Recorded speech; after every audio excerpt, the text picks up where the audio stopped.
Hey guys, Chris from Provo Beast Audio Installation, and in today's video we're going to show you how to properly prepare and sound deaden and sound treat your door panel prior to installing your new aftermarket speakers.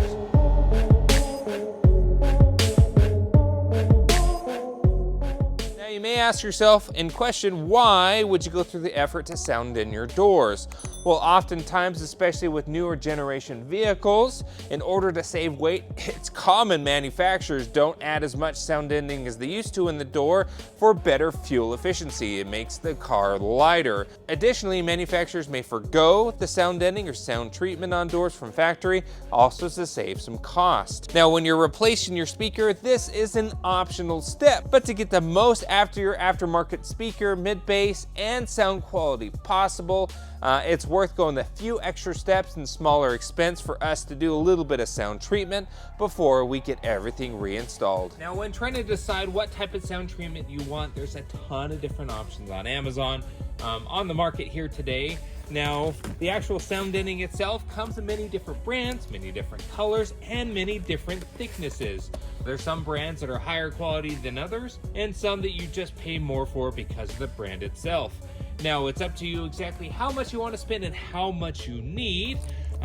We went ahead and bought 2 packs of this because we're doing an entire vehicle. If you're doing just doors, there's door kits. If you're doing doors and floors, there's a little bit more. If you're doing a vehicle that has a trunk, there are full trunk kits, or there's full vehicle kits as well. It just depends on the actual amount you need. This is called second skin, 15 mil thick. Now, you can do an 80 or 90 mil. You can do a heavier style. The heavier stuff is great, but it's a little bit more difficult to work with as it's a thicker material. As for fast rings here, again, a couple of different brands online.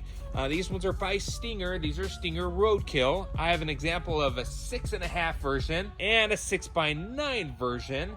They also make 5 1/4, and there's other various sizes online. Now, again, we can link the various different versions and kits and tools and everything that we're going to use in this video. Now, in addition to these materials, we can also link our parts and tools that we use to apply sound deadening down in the description of the video. So let's head back to the car to start prepping and installing our sound deadening treatment. Now, it's very tempting just to throw this up here, but this actually isn't a metal panel. In our case, on this GM truck, this is what we call a vapor barrier. You'll see these oftentimes as a clear plastic. Sometimes your vehicle is old enough where it's fallen apart. This is a brand new truck, so ours is in great condition. We don't necessarily want to just slap the sound deadening over this vapor barrier because this is there for a reason, for any sort of maintenance needed on the door itself. However, we can peel this back to get access behind it, as your door has 2 surface plates for us to sound deaden. We can sound deaden and strengthen this inner panel here, not the vapor barrier, but this inner panel. But additionally, we can sound deaden the inner side of the outer skin of the door. Right now, it's not too bad. It's pretty open. There is some factory sound deadening in there, but we can certainly make this a heck of a lot better with a little bit of deadening on our behalf. I'm going to carefully go ahead and pull this back just for enough access to get behind it, because we want to go ahead and prepare the sound treatment within the door panel itself.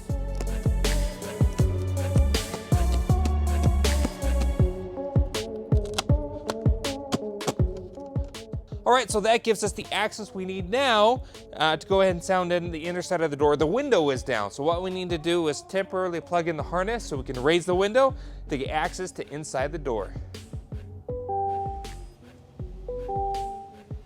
Now, it's always a good idea to clean the inside of the door panel. We want the best adhesion possible from our sound deadening. This stuff works great. We're gonna go ahead and clean the surface. All right, next here, we want to go ahead and sound deaden this outer skin, the inside of the outer skin. There is actually some OEM deadening here. It's a little strip, but it's not much. So we're gonna do this. Now, you can up and over this door panel support, but we're gonna actually go on either side of it. We also have a lower support here that kind of has an angle, so we'll have to cut our piece in that same way. So we have a similar shape here. We'll just do a little test fit before we take off the backing. Go ahead and remove the backing. Now you can remove the backing a little at a time if you're in a situation where it's difficult for you to get it in because the backing keeps sticking. Don't pull it all off at the same time. Only pull a little bit at a time as you need, and then stick it as you go. It'll be a little easier. All right, so we got it basically where we want it. Now I have one of these rollers, and basically I'm gonna go ahead and roll on to ensure that this second skin has the best chance possible to adhering to the door panel. So we're gonna just continue to repeat the process. We're gonna fill as much in this inner skin as possible. And then once we do that, we'll focus on this other panel here. All right, so we went ahead and did our sound deadening inside there, down below. You can kind of see here and here. We're gonna add just a little bit more in this corner. We got up above and down below. So we're just about done on the inside of this door panel as much as we can. Really, every door is gonna be different, and so you're gonna do your best to try to get as much on the outer skin as possible. So from this point, we can go ahead and close this access hole back up. We're gonna use our same roller, make sure our vapor barrier butyl sticks really well to the door so we have a good seal, and then we can work on this plane as well.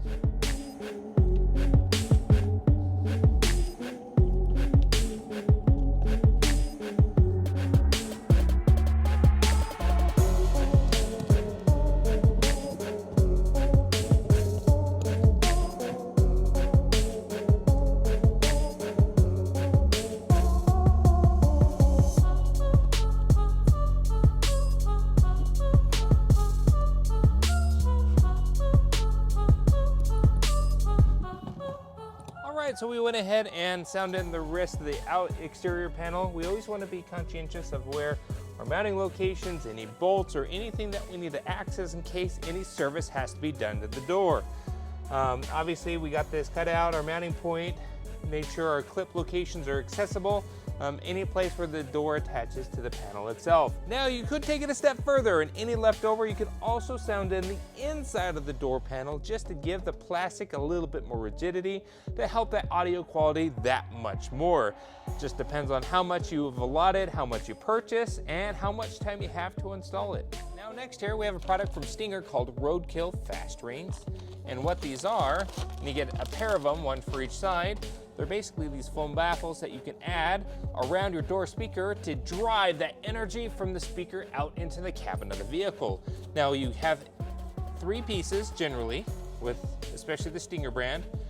You have a small circle, you have a inner circle, and then you have an outer circle. The small circle goes against the back wall, back behind the magnet, and we'll add some double-sided tape here.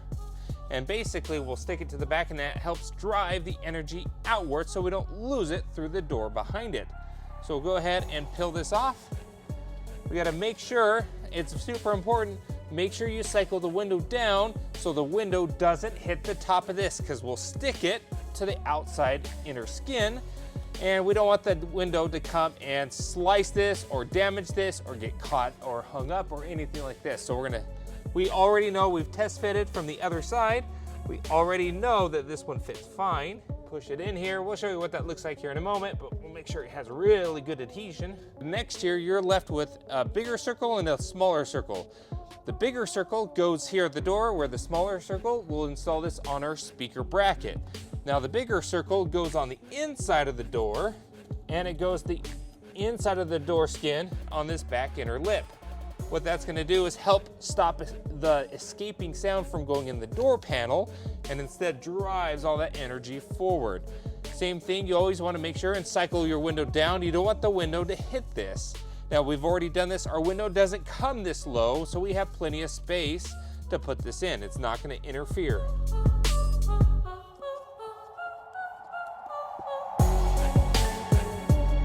All right, so here is our inner side that sticks to the inside of the door, and then there is our circle that goes back behind there. Again, you want to make sure that the window doesn't hit any of these foam pieces. If you do need to cut these, you can just basically use a razor blade and just slice it to cut it down to the various heights needed. At this point, we're left with the last ring. Let's take this over to the bench to prep our speaker itself and the bracket, and then we'll come back here to get it installed. Here at the bench, here is our old factory speaker. Now this gives you a telltale sign of how tall our speaker foam needs to be. That manufacturer has actually already added a foam, and our assumption here is the door panel more than likely will touch this surface here, and that's the height that we need to match with our new aftermarket speaker. Now, as you notice, if we match the same plane, look how much lower it is and how much space that we have between the door panel and the speaker mounting location. So what we're gonna do is actually get this mounted on. Now, you never want to attach your foam ring to the rolled surround of your speaker. That'll destroy the audio quality and the speaker itself. You always want to go on the outside ring. So we're going to do that and take our time to get this carefully mounted so we don't touch that rubber rolled surround.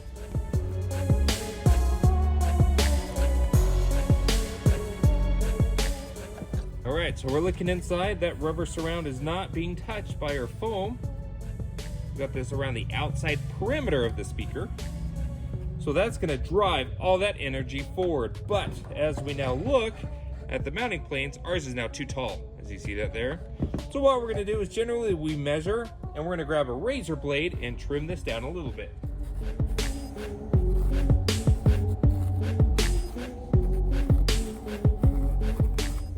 All right, so we've cut it down. It matches height-wise. And this is going to drive all our audio outwards versus being lost in the panel itself. Now, last thing here of this, if you are mounting this directly to a metal surface, you may get some metal chatter between the bracket and the metal door panel where this mounts to. You have to put some double-sided tape or some foam on the back of the speaker, but you want a good adhesion between the bracket itself and the door panel where this is being mounted to. In this case, because we already have sound deadening mat, we don't need to treat the back of the speaker. At this point, what we can do is now get this thing installed.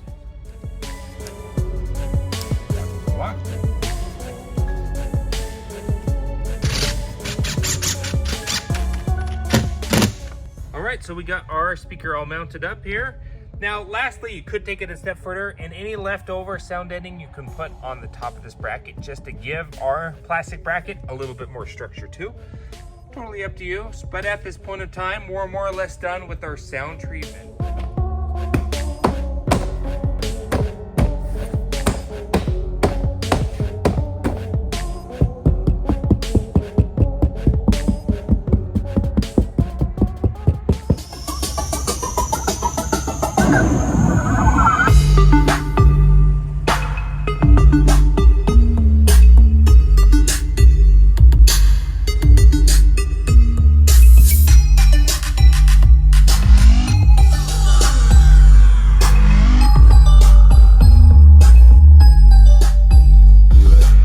Questions on what we did here, go ahead and post a comment below. There are a ton of different sound treatment options on Amazon. We can link ours in the description, along with all the tools that you saw us use in this video. Then if you want to see the actual full install on this Chevy truck, we'll link that video at your convenience. Thanks again for watching. Be sure to hit the like button if you liked what you saw, and don't forget to subscribe. We post great content on the channel all the time.